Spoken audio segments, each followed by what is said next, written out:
Սիրելի հայրենակիցներ, ազգային ժողովի նիստերը արծած հետևող քաղաքացիներ։ Այսօր ես չեմ խոսելու ազգային ժողովի նախագահի թեկնածուի անձի եւ ազգային ժողովի նախագահի ընտրության մասին։ Խոշոր հաշվով որևէ նշանակություն չունի, թե գործող ռեժիմի որ ներկայացուցիչը կլինի ազգային ժողովի խոսնակ, ովքեր կնստեն այս վերևի աթոռներում, որտեղ բոլորը իրականացնելու են այն քաղաքական գիծը, որ այս ընթացքում իրականացրել են։ Հետևաբար ազգային ժողովի անդրանիկ նիստում այս ամբիոնից ես խոսելու եմ մեր անելիքների, Հայաստանի Հանրապետության առջև կանգնած մարտահրավերների մասին եւ ամենակարևորը խոսելու եմ Հայաստանի Հանրապետության քաղաքացիների հետ։ Սիրելի հայրենակից, մենք տարիներ միասին պայքարել ենք։ Այս ամբիոնից բարձրաձայնել ենք ու Հայաստանի Հանրապետության տարբեր հրապարակներից մի շարք կարևոր խնդիրներ։ Խոսել ենք այս իշխանության բնույթի եւ բովանդակության մասին։ Դժբախտաբար մեր բոլոր գնահատականները, մտահոգությունները եւ կանխատեսումները իրականություն են դարձել։ Արցախի հայաթափումից մինչև անվտանգության համակարգի փլուզում։ Բաքվի բանտերում տանջվող հայ գերիներից մինչև Ադրբեջանի նորանոր պահանջներ։ Սոցիալ-տնտեսական հարցերից մինչև խաղամոլության ու թմրամոլության ահագնացող աճ։ Հայ առաքելական սուրբ եկեղեցու վրա հարձակումից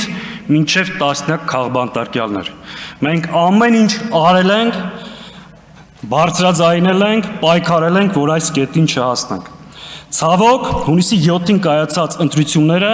այս կորուստների, զիջումների շղթան ընտրություններով չկտրվեց։ Այո, պարոն Ռուբինյան, հունիսի 7-ի ընտրություններին ընդդիմությունը չի հաղթել, եւ դա վատ է, որ չի հաղթել, բայց չի հաղթել նաեւ օրվա իշխանությունը։ Հունիսի 7-ի ընտրությունները Հայաստանի պատմության մեջ ամենախայտառակ ընտրություններից մեկն է եղել։ Վարչական ռեսուրսի աննախադեպ եւ բացահայտ կիրառում, պետական բյուջեի հաշվին սեփական քարոզարշավի ֆինանսավորում, պատերազմի սպառնալիքով Հայաստանի Հանրապետության քաղաքացիների նկատմամբ տերոր, ընդդիմադիր գործիչների ձերբակալություն, կալանավորումներ, նախընտրական շտաբների գործունեության պարալիզացում։ Այս պայմաններում են տեղի ունեցել ընտրությունները։ Եվ ի վերջո, ընդդիմադիր շեմը հաղթահարած ուժը բարգավաճ Հայաստանի ձայները գողացվել են։ Հետևաբար, այս խորհրդարանը ունի լեգիտիմության լրջագույն խնդիր նաև այս խորհրդարանի ձևավորած կառավարությունը։ Եվ այդ մասին դուք եւս լավ գիտեք։ Սիրելի հայրենակիցներ, այս ամեն ինչից հետո հարց է առաջանում. ինչ է անում խորհրդարանը այս դահլիճում եւ ինչ անելիք ունի առաջիկայում։ Շատ պարզ եւ ուղիղ ձևակերպեմ։ Մենք այստեղ ենք մեր առաջիկա քաղաքական պայքարը կազմակերպելու եւ մեր համազգային նպատակները առաջ մղելու համար։ Մենք այստեղ ենք Հայաստանի Հանրապետության քաղաքացիների հարցերը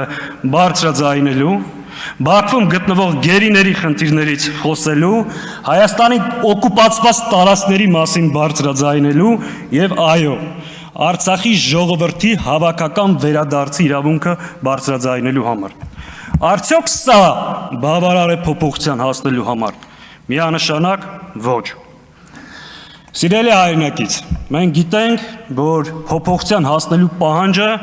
ձևակերպված է ընդդիմությունից, մասնավորապես խորհրդարանական ընդդիմությունից։ Մենք ընդունում ենք այդ պահանջը, քննադատությունը, մտնում ենք այդ պատասխանատվության տակ եւ ամեն ինչ անելու ենք փոփոխության հասնելու համար։ Մեզ պետք է ձեր աջակցությունը, ձեր վստահությունը եւ թիկունքը, որպեսզի գնանք առաջ։ Այս օրերին Հայաստանի Հանրապետության համար համակարգային ընդդիմությունը անհրաժեշտություն է։ Դա նաև դիմադրություն է մեզ պարտադրվող արտաքին եւ ներքին օրակարգերը խափանելու եւ մերժելու համար։ Իսկ ինչ վերաբերվում է ընդդիմության եւ իշխանության տարբերության մասին, պարոն Ռուբինյան, ուզում եմ շատ հստակ լինի, մեր եւ ձեր հակասությունները, առճակատումները չթաքցնեմ, երբեմն ատելությունը անձնական բնույթ չունեն, դա ունի խորը գաղափարական հենք, դա մեր պետության անցյալի, ներկայի եւ ապագայի մասին պատկերացումներն։ Այն մոդելը, որ դուք առաջարկում եք իրական Հայաստանի փաթեթավորմամբ Հայաստանի Հանրապետության քաղաքացիներին, դա ինքնաոչնչացման եւ կործանման ճանապարհ է։ Մենք չենք կարող թույլ տալ, որ հայկական պետությունը ունենա Ադրբեջանի պահանջած սահմանադրություն։ Մենք չենք կարող թույլ տալ, որ հրաժարվենք մեր անցյալից, մեր ժառանգությունից, մեր իրավունքներից ուրանալ հայոց ցեղասպանություն։ Մենք չենք կարող թույլ տալ, որ Հայաստանի Հանրապետության քաղաքացուն ընտրվելու եւ ընտրելու համար ազատազրկեն, խլեն սեփականությունը։